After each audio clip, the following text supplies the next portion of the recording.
Bonjour à tous les enfants de Dieu, tout dépend de l'heure à laquelle vous suivrez cette vidéo, bonjour ou bonsoir. Donc c'est encore moi, votre bien-aimé le frère Patrick, qui vient encore afin de pouvoir partager tout autour d'un thème que nous allons intituler aujourd'hui la virginité physique et spirituelle. Donc c'est les thèmes sur lesquels nous allons nous entretenir par la grâce du Seigneur. Donc nous allons essayer d'étudier et voir si la virginité doit se limiter simplement au fait que nous ayons accepté Jésus ou elle doit se limiter simplement au physique. Donc, nous allons essayer d'étudier tous ces aspects-là. Donc, prenez vos Bibles, ensemble, nous allons nous édifier par la grâce du Seigneur. Donc, nous allons commencer le partage. Allons rapidement. Nous allons toucher rapidement les passages liés à la virginité. Je prends les Écritures. Je vais prendre quelques passages. Donc, allons rapidement dans un premier temps dans Nombre chapitre, Lévitique 21 verset 3. Lévitique 21 verset 3. Je répète, Lévitique chapitre 21, le verset 3. Lévitique chapitre 21, le verset 3. Lévitique 21, le verset 3. Je prends même le verset un peu plus haut, je vais au verset 1, veuillez m'excuser. L'Éternel dit à Moïse, parle aux sacrificateurs fils d'Aaron, tu leur diras, un sacrificateur ne se rendra pas impur parmi son peuple pour un mort, excepté pour ses plus proches parents, pour sa mère, pour son père, pour son fils, pour sa fille, pour son frère, et aussi pour sa sœur encore vierge qui le touche de près lorsqu'elle n'est pas mariée. Pour elle, il se rendra impur. Ici, il dit bien pour sa sœur vierge non mariée. Vous voyez, c'est-à-dire lorsque en Israël, lorsqu'on considère quelqu'un qui est sous l'autorité de ses parents, cette personne-là doit être une fille qui est vierge physiquement. Mais nous allons prendre d'autres écritures pour pouvoir confirmer cela afin de ne pas ramener nos pensées. Je prends le verset 7.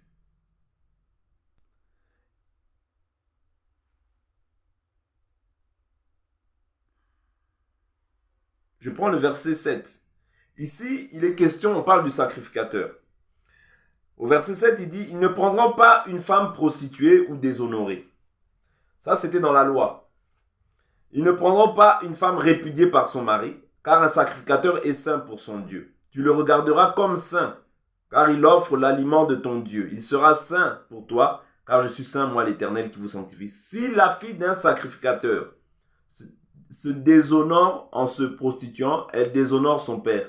Elle sera brûlée. Bon, aujourd'hui, ce n'est plus une pratique qui a lieu. J'insiste. Ici, c'est les réseaux sociaux. J'aimerais pas qu'on puisse interpréter les termes que j'ai employés ici d'une manière qui est contraire à la parole. Ça, c'était dans l'ancienne alliance. Vous voyez, c'était Dieu qui avait institué cette loi. Comme la loi était en vigueur, cette loi aussi était en vigueur. Mais aujourd'hui, cette loi a été abolie. Ok? Donc, je prends encore une autre écriture qui va nous aider, qui va nous permettre d'évoluer par rapport à l'enseignement que nous sommes en train de partager sur la virginité physique et spirituelle. Je vais prendre encore le livre de Nombre au chapitre 31. Nombre, le chapitre 31. Nombre, chapitre 31. Je prends le verset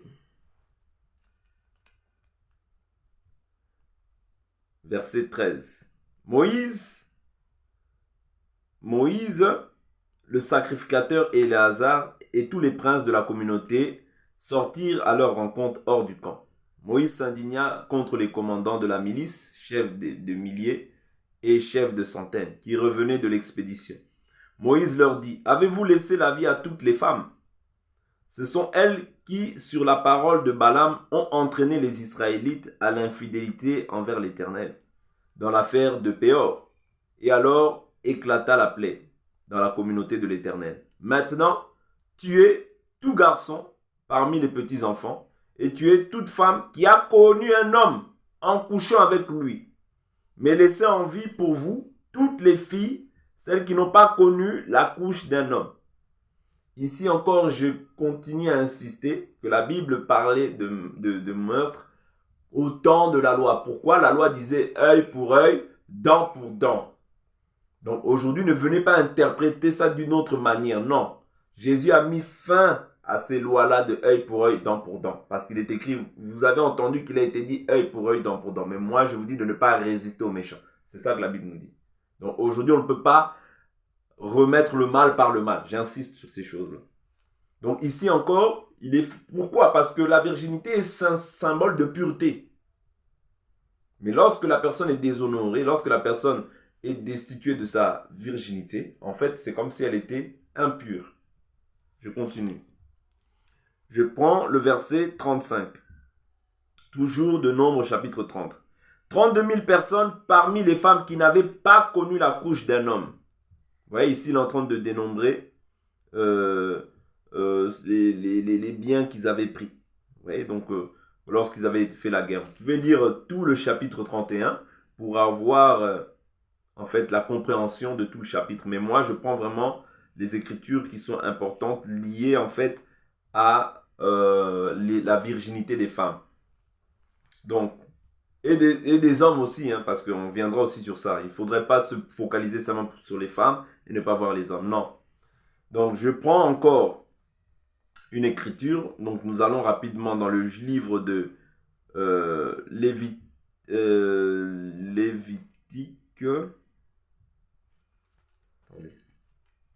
21.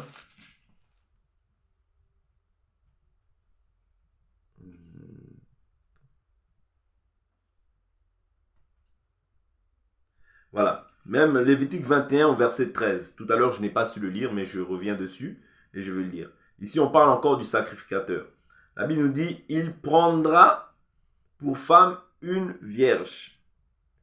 Il ne prendra ni une veuve, ni une femme répudiée, prostituée ou déshonorée, mais il prendra pour femme, une vierge de son peuple. Ouais, une vierge de son peuple. Ici, la virginité, c'était une virginité physique, j'insiste. Ce n'était pas une virginité spirituelle, c'était une virginité physique. Parce que souvent, les gens disent, oui, quand nous sommes en Christ, nous sommes aussi vierges. Oui, mais lorsque quelqu'un est sous l'autorité de ses parents, dans la maison de son père, et de ses parents, bien sûr, elle doit se marier vierge. C'est ce que nous allons essayer d'étudier par la grâce du Seigneur. Je prends encore l'écriture, je prends plusieurs écritures qui vont nous aider. Juge, chapitre 21, versets 10 à 12. Juge 21, 10 à 12. Juge 21, 10 à 12. Juge, chapitre 21, versets 10 à 12. Alors la communauté y envoya 12 000 hommes, des plus vaillants, en leur donnant cet ordre.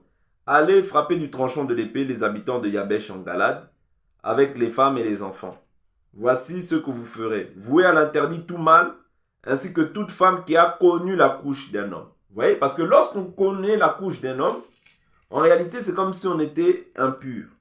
Ils trouvèrent parmi les habitants de Yabesh en Galade 400 jeunes filles vierges qui n'avaient pas connu d'homme en couchant avec lui, et ils les amenèrent dans le camp à Silo, qui est au pays de Canaan. C'est-à-dire que même là, pour eux, ils prirent des filles, des filles vierges. Vous voyez, donc, c'était 12 à 14. Donc ici, ils prennent des femmes vierges. Vous voyez, donc c'est très important de ne pas mépriser cet aspect-là. Parce que souvent, aujourd'hui, on a l'impression que cette chose-là est une chose ancienne, est une chose qui n'a plus de valeur ou plus de sens. Non, ça a du sens. Le Seigneur, bien sûr qu'il regarde, bien sûr que quand nous venons en Jésus-Christ, le Seigneur nous rend vierges. Parce que Paul dira, dans l'écriture de 2 Corinthiens au chapitre 11, on peut lire cette écriture rapidement, on n'est pas pressé. 2 Corinthiens au chapitre 11. Oh, si vous pouviez supporter de ma part un peu de folie, mais vous me supportez. Car je suis jaloux de vous, je suis jaloux à votre sujet, d'une jalousie de Dieu, parce que je vous ai fiancé à un seul époux, pour vous présenter au Christ comme une vierge pure. Toutefois, de même que le serpent séduisit Ève par sa ruse, je crains que vos pensées ne se corrompent et ne s'écartent de la simplicité et de la pureté à l'égard de Christ. Vous voyez, ici, il rajoute toujours la pureté à l'égard de Christ. Pourquoi? Parce que lorsque nous avons Christ comme époux, en réalité, nous n'avons que Christ comme époux. Mais lorsque nos pensées se détournent de la volonté de Dieu, en réalité, on devient impur. Pourquoi? Parce qu'on déshonore notre époux. On déshonore notre époux parce qu'on met foi à autre chose que ce qui est la parole. Vous voyez, donc à ce moment-là, on devient impur. Or, lorsque nous avons Christ, Christ vient en nous, il nous a comment dire, fiancés à un seul époux, ouais, pour nous présenter au Christ comme une vierge pure. En cela, maintenant, les gens vont se dire, bon, je suis vierge spirituellement, c'est bon. Non, ce n'est pas bon. Il faudrait aussi que toi qui écoutes cette vidéo, qui est sous l'autorité de tes parents, bien sûr, si il arrive que tu aies fait cet accident-là, ne connaissant pas le Seigneur Jésus-Christ, ce n'est pas grave. Jésus aussi, lorsque tu viens à Jésus, Jésus fait de toi une personne vierge. C'est-à-dire qu'il efface, la Bible dit, il a effacé l'acte qui nous condamnait et dont les ordonnances nous étaient contraires. Il a publié, bon, je vais prendre cette écriture, il a effacé l'acte qui nous condamnait et dont les ordonnances nous étaient contraires. Je crois que c'est Colossiens 2. La Bible nous dit,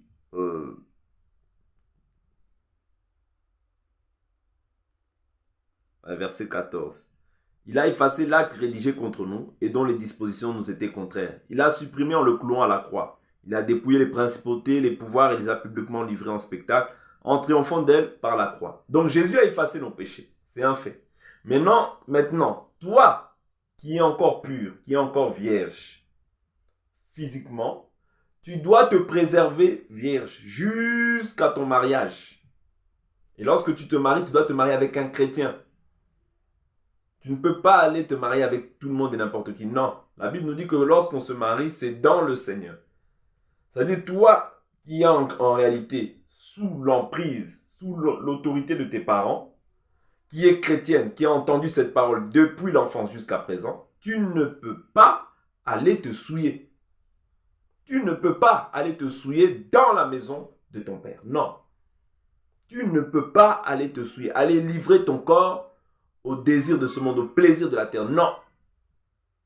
Mais maintenant, une personne qui était ignorante de ces choses-là, qui ne connaissait pas la parole, qui a vécu sa vie dans toutes sortes de débordements, là, Dieu pardonne. Mais pour toi qui as entendu la parole, la Bible nous dit on ne se manque pas de Dieu. Ce qu'un homme sème, il le moissonne. Vous comprenez? C'est-à-dire que quand tu connais, maintenant, tu es jugé en fonction du péché que tu manifestes. Mais quand tu ne connais pas, la Bible nous dit que Dieu, sans tenir compte des temps d'ignorance. Vous voyez? C'est-à-dire là, Dieu ne tient pas compte des temps d'ignorance. Et sachez une chose, bien que nous pouvons être vierges en Christ, mais tout ce que nous commettons dans le monde aura aussi des répercussions dans notre mariage. Toutes les actions que nous avons commises dans les ténèbres auront des répercussions aussi dans le mariage. Bien que Jésus vient pour pouvoir restaurer tout ce qui était détruit, mais ça aura des répercussions. Pourquoi? Les pensées reviendront. Les pensées de souillure avec les autres hommes reviendront. Tel homme ne fait pas comme l'autre homme. Ça reviendra à la pensée. Vous comprenez? Voilà pourquoi un homme, une fille, un garçon ou bien une fille doit se préserver. L'homme chaste, la fille doit aussi demeurer vierge. Pour ceux, je dis bien, qui connaissent surtout la parole, ils doivent demeurer vierges jusqu'à leur mariage. Ils ne peuvent pas, en aucun cas, aller se souiller sous prétexte qu'en Jésus, nous sommes vierges. Non. Même si en Jésus, nous sommes vierges, mais nous devons nous préserver de pouvoir nous souiller parce que cela va engendrer des répercussions dans notre mariage. Cela va forcément entraîner des répercussions dans le mariage, des comparaisons. Quelqu'un qui a beaucoup connu, c'est quelqu'un qui va beaucoup être amené à pouvoir comparer. Surtout la femme. Parce que quand la femme connaît, l'homme peut encore supporter. Mais la femme, quand elle connaît, elle va avoir tendance à pouvoir être ballottée dans ses pensées. Voilà pourquoi en Israël, même les filles, je prends une écriture, 2 Samuel chapitre 13, 2 Samuel 13. Les filles avaient une tenue pour qu'on puisse savoir qu'elles sont vierges. 2 Samuel chapitre 13. Lorsque Amnon fit l'inceste avec sa sœur Tamar, je prends 2 Samuel chapitre 13, la Bible nous dit, elle portait une tunique multicolore, car c'était le vêtement dont étaient vêtues les filles vierges du roi. C'est-à-dire les filles vierges du roi, on les reconnaissait par rapport à leurs vêtements. Voilà pourquoi aussi toi, étant un enfant de Dieu, on doit te reconnaître par rapport à tes œuvres, vos vêtements. La Bible nous dit, revêtez-vous de Christ. Bien sûr, Christ nous sommes vierges en Christ, tous, parce qu'il a effacé nos péchés, nous sommes devenus purs. Mais néanmoins, si nous qui ne connaissions, si toi qui connais Dieu aujourd'hui, tu es dans la maison sous l'emprise ou l'autorité de ton parent, tu dois te maintenir pur. Tu ne dois pas te souiller. Non. Tu dois te garder pur. Tu ne dois pas livrer tes membres au péché. Mais tu dois livrer tes membres comme arme pour la justice. Et non pas à l'injustice ou à l'impudicité ou à l'impureté sous toutes ses formes. Non. Je prends encore des écritures qui vont nous aider.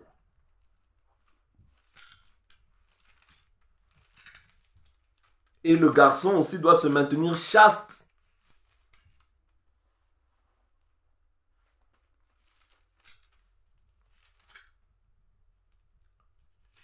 Vous voyez que quand vous vous mariez de cette manière-là, vous verrez que vous aurez peu de difficultés quant à ce qui concerne les pensées. Parce que vous n'avez pas la conscience de ces choses-là. Mais quand tu découvres, c'est là aussi que le péché va naître. Parce que tu as tellement découvert que maintenant, tu verras la personne avec qui tu es comme si elle n'était sans intérêt. Non, il faut éviter ces choses-là. Je prends encore une écriture. Je vais prendre l'écriture de Actes des Apôtres, chapitre 21. Actes des Apôtres, chapitre 21, verset 9. Actes 21.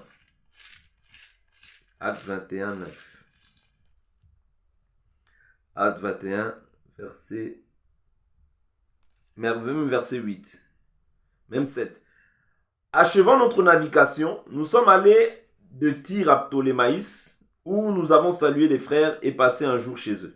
Partis le lendemain, nous sommes arrivés à Césarée, étant entrés dans la maison de Philippe, l'évangéliste, qui était l'un des 7.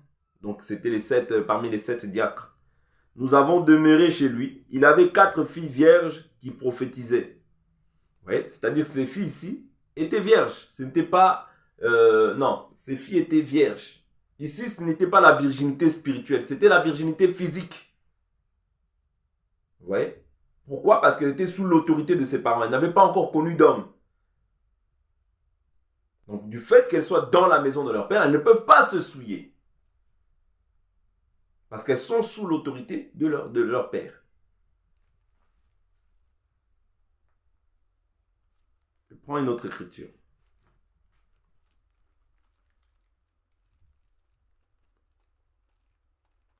Et les parents doivent veiller sur ces choses-là, afin que les filles qui sont dans la maison ne se souillent pas. Ne se souillent pas. Surtout les mères doivent veiller sur ces choses-là.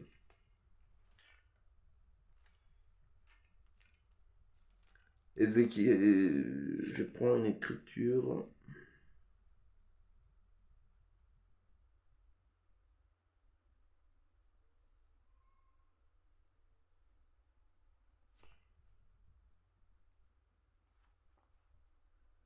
Je prends 1 Corinthiens chapitre 7.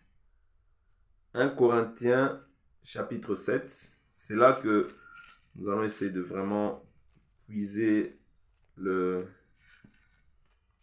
gros de notre enseignement.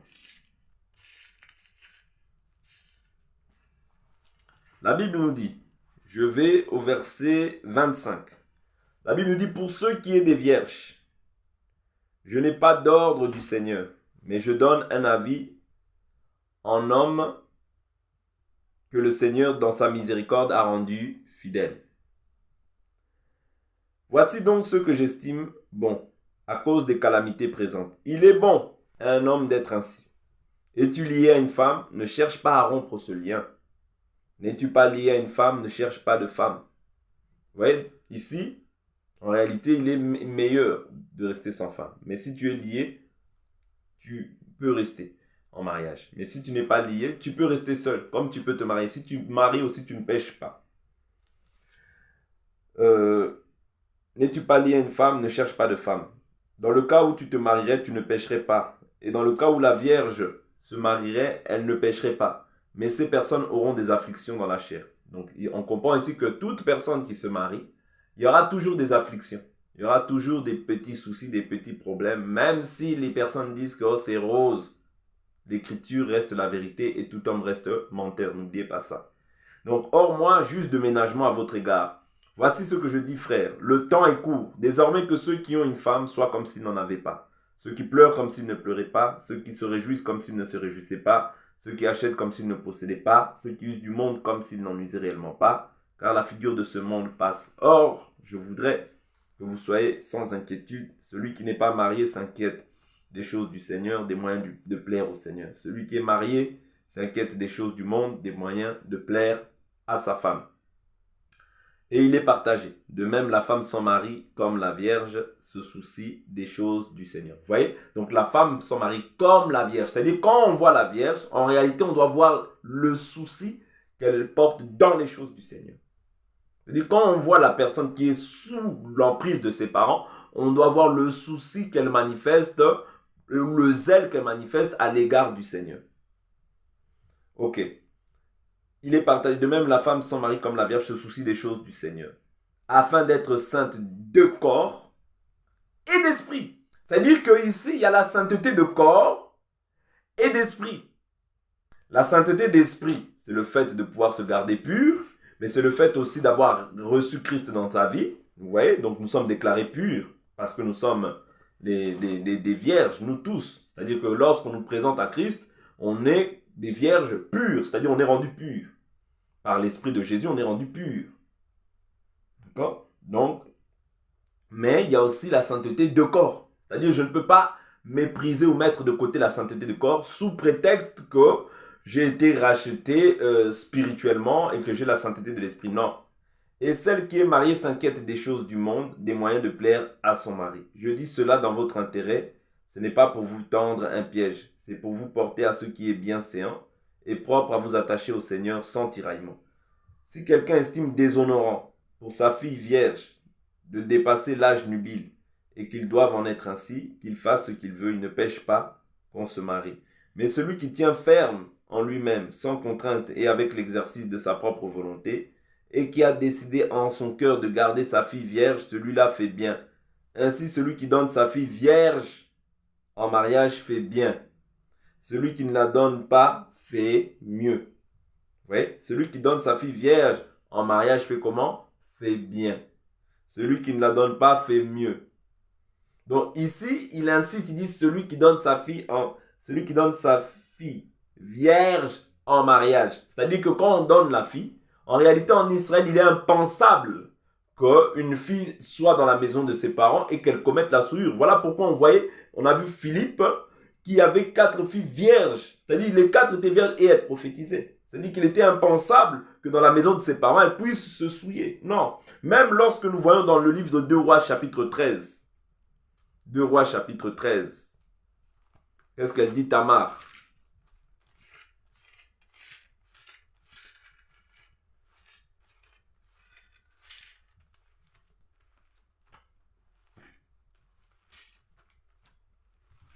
Qu'est-ce que dit Tamar dans le livre de 2 Rois, chapitre 13?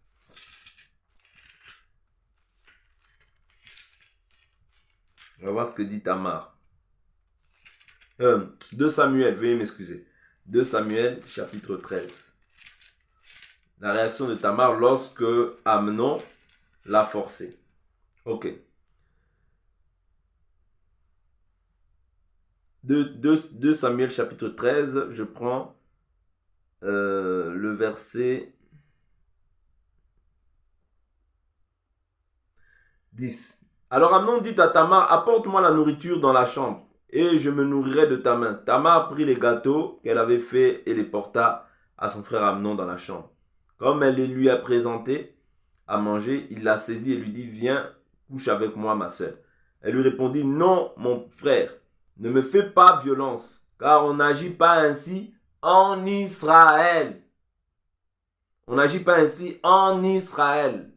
Ne commets pas cette folie. Vous voyez, c'est une folie d'agir ainsi en Israël.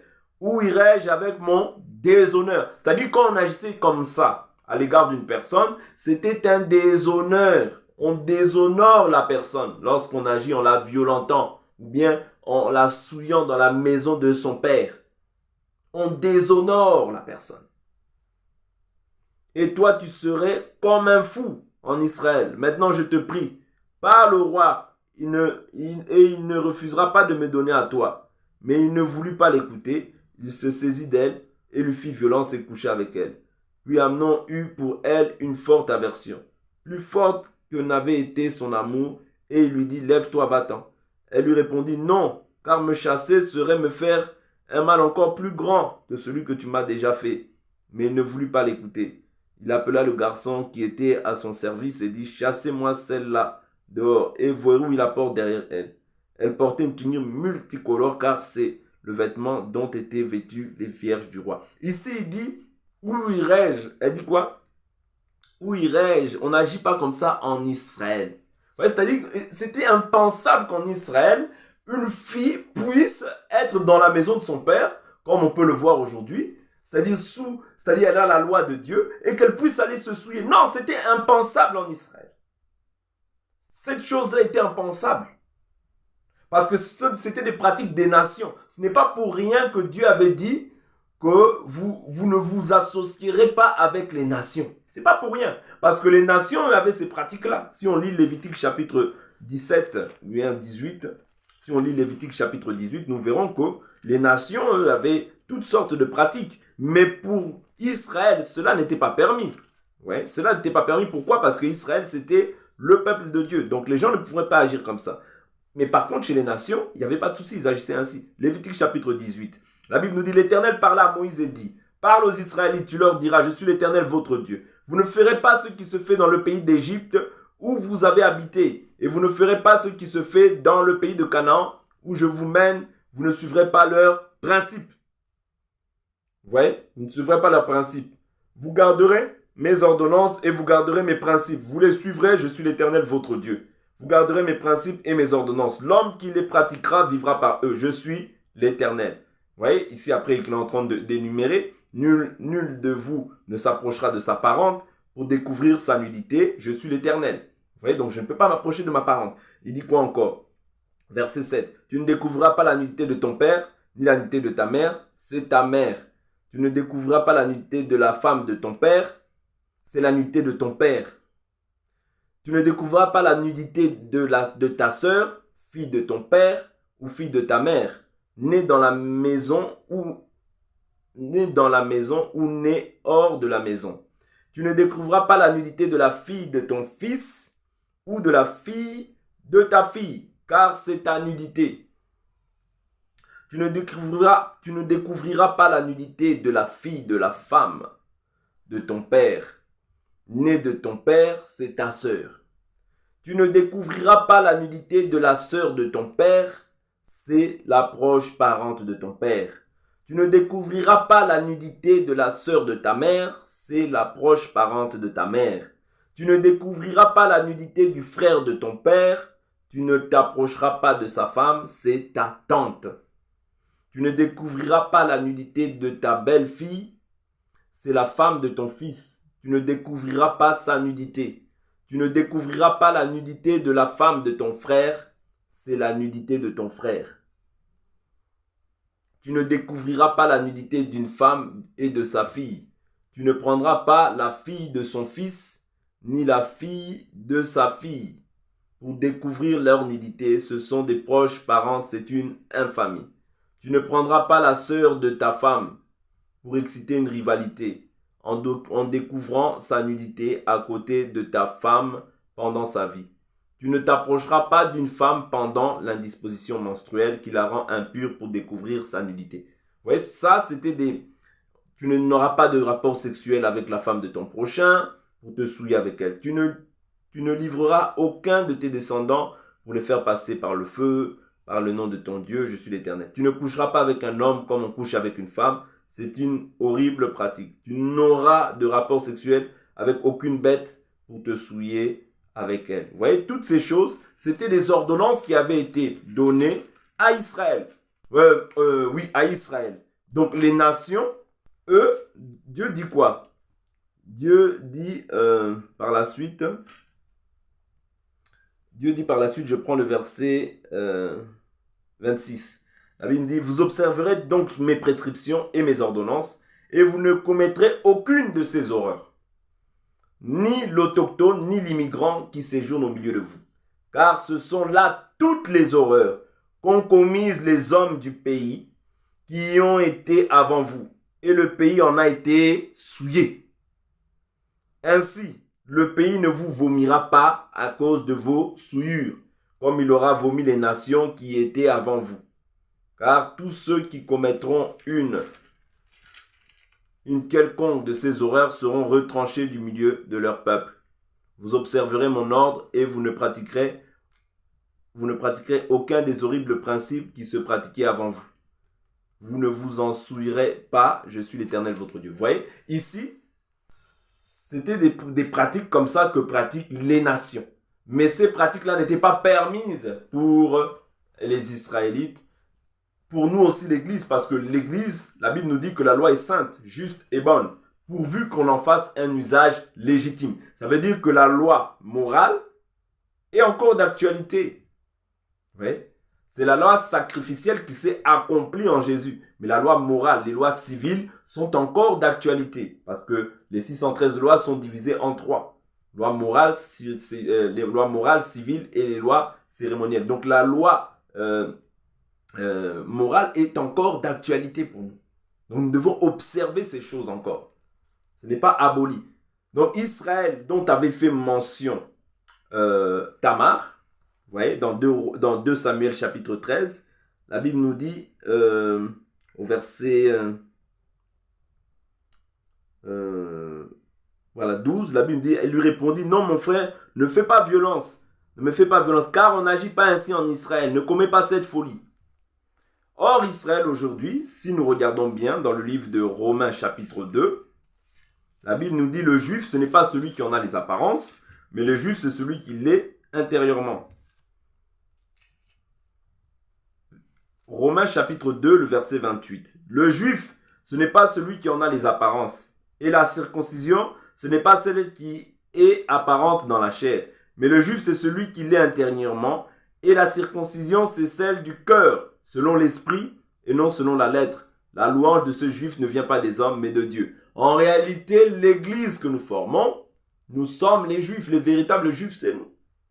C'est-à-dire l'église que nous formons, qui est composée d'une partie d'Israël et d'une partie aussi des nations, nous formons l'église. C'est-à-dire ces lois-là nous concernent, nous. Voilà pourquoi un enfant de Dieu, une personne qui a accepté Jésus, qui a des enfants, qui a des filles, il doit veiller sur ses filles afin que ses filles ne se souillent pas. Il doit veiller. Ah oui, parce que non, nous avons vu 1 Corinthiens 7, la Bible nous dit quoi? Si quelqu'un estime donner sa fille vierge en mariage, il la donne. Vous voyez, c'est-à-dire qu'il insiste sur la virginité. Ici, ce n'est pas la virginité spirituelle, mais physique. Prenons encore une dernière écriture. Donc, il y a la fille, mais je n'enlève pas aussi le rôle du garçon. Le garçon aussi doit être chaste. Nombre chapitre 30. Nombre chapitre 30.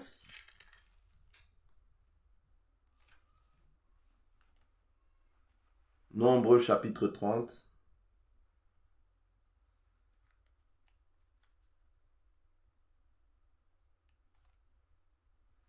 Nombre chapitre 30, je prends le verset 2. La Bible dit, Moïse parla au chef des tribus des Israélites et dit, voici l'ordre que l'Éternel a donné. Lorsqu'un homme fera vœu à l'Éternel ou un serment pour se lier par un engagement, il ne violera pas sa parole. Il agira selon tout ce qui est sorti de sa bouche. Lorsqu'une femme pendant sa jeunesse dans la maison de son père fera un vœu à l'Éternel et se liera par un engagement, et que son père sera informé de son vœu et de l'engagement par lequel elle s'est liée, si son père garde le silence envers elle, tous ses vœux seront maintenus. Et tout engagement par lequel elle se sera liée sera maintenu. Mais si son père la désapprouve, le jour où il en est informé, tous ses vœux et tous les engagements par lesquels elle se sera liée ne seront pas maintenus. Et l'Éternel lui pardonnera parce qu'elle a été désapprouvée de son père. Si elle est mariée après avoir fait des vœux ou s'être liée par une parole échappée de ses lèvres, et que son mari en soit informé, s'il garde le silence envers elle, le jour où il en est informé, ses vœux seront maintenus, et les engagements par lesquels elle se sera liée seront maintenus. Mais si son mari la désapprouve le jour où il en est informé, il annule le vœu qu'elle a fait, la parole échappée de ses lèvres par laquelle elle s'est liée, et l'Éternel lui pardonnera. Le vœu d'une femme veuve ou répudiée, le feu d'une femme veuve ou répudiée, l'engagement quelconque par lequel elle se sera liée sera maintenu par elle. Vous voyez? Donc ici, on voit bien encore l'autorité qu'a le père. C'est-à-dire, c'est le père qui a l'autorité. Le mari a l'autorité dans la maison, à l'égard de sa femme, à l'égard de sa fille. Sa fille peut faire un vœu, mais c'est lui qui a l'autorité. Vous voyez? Donc c'est lui aussi qui doit peut-être pouvoir la donner en mariage. Parce que la Bible dit, si le père estime déshonorant de donner sa fille vierge en mariage, si le père veut donner, c'est-à-dire il s'agit ici du père. C'est le père qui a le oui, et c'est le père qui aussi qui peut refuser. Donc, ici, je viens simplement pour exhorter chacun d'entre nous, tout parent, vous voyez, chrétien, ayant des enfants, doit veiller sur ses enfants, afin qu'ils ne soient accusés ni de débauche, ni indisciplinés. Vous voyez? Donc, c'est les critères même pour des fois avoir une fonction dans l'église. Nos enfants ne peuvent pas être accusés d'indiscipline, de débauche, et derrière penser que nous pouvons avoir une fonction au sein de l'église. Non, c'est contraire à la doctrine que Christ nous a enseignée. Vous voyez? Donc, la doctrine que Christ nous enseigne, c'est réellement que nos enfants aussi se préservent, parce que c'était une loi en Israël. Vous voyez? Donc, l'enfant ne peut pas aller se souiller alors qu'il connaît la parole de Dieu, alors qu'il entend la parole de Dieu. Non. Voilà pourquoi nous devons enseigner nos enfants afin qu'ils ne se livrent pas à ces pratiques-là. Parce que de plus en plus, ça devient maintenant, ces choses-là sont enseignées dès le bas âge. Des fois, nous pouvons croire que nos enfants ne sont pas informés de ces choses-là, mais bien au contraire, détrompons-nous. Des fois même, ils vont à l'école et ils sont informés de ces choses-là. Voilà pourquoi ici, je viens seulement sonner la sonnette d'alarme afin que nous tous, nous puissions réellement être sensibles à ces choses-là et ne pas laisser nos enfants fréquenter tout le monde et n'importe qui, mais veiller aussi sur leur fréquentation. Vous voyez, parce que souvenez-vous que quand Dina est sortie pour voir les filles, on peut prendre cette écriture, hein, Genèse chapitre 34, c'est là où Dina a été violée aussi. Vous voyez, parce que elle était sortie voir les filles du pays.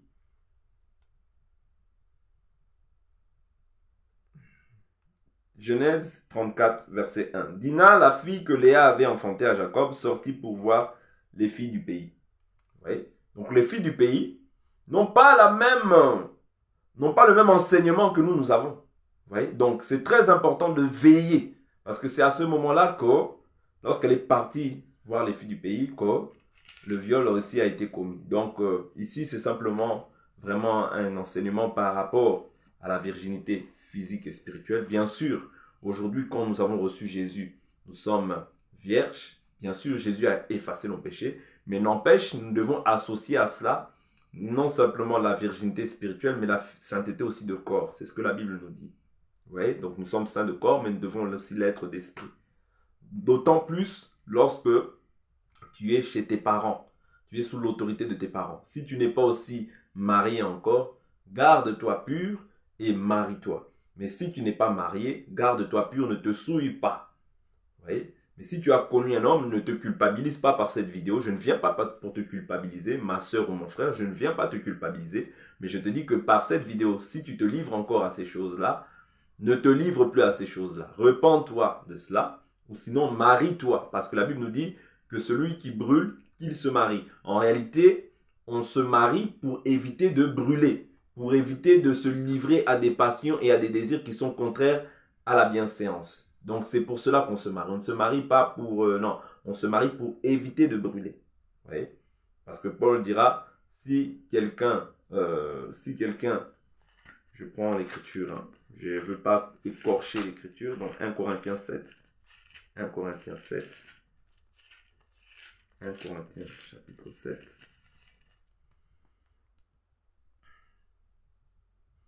« 1 Corinthiens chapitre 7.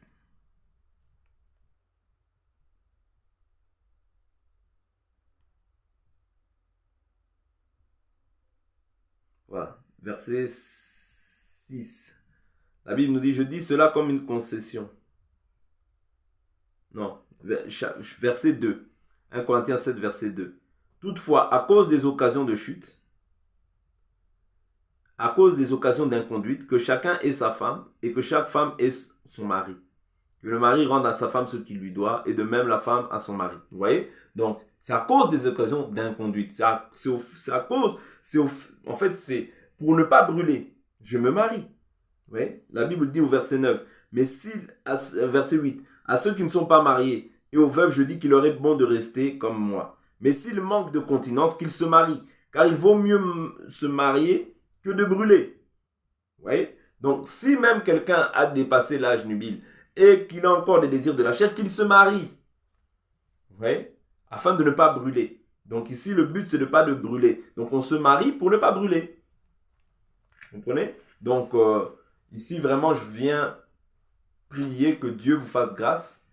Et je ne suis pas venu ici culpabiliser quelqu'un. Il se peut que tu aies beaucoup de relations. Dieu t'a pardonné. Et nous ne sommes pas là pour condamner qui que ce soit. Nous sommes là pour aimer les gens parce que le lien de la perfection, c'est l'amour. Mais maintenant que tu as connu Jésus, marie-toi, case-toi et fais les choses correctement selon la volonté du Seigneur. Donc je crois que le message est passé et je reviendrai encore vers vous afin de partager toujours autour de plusieurs thèmes peut-être qui nous montreront à cœur.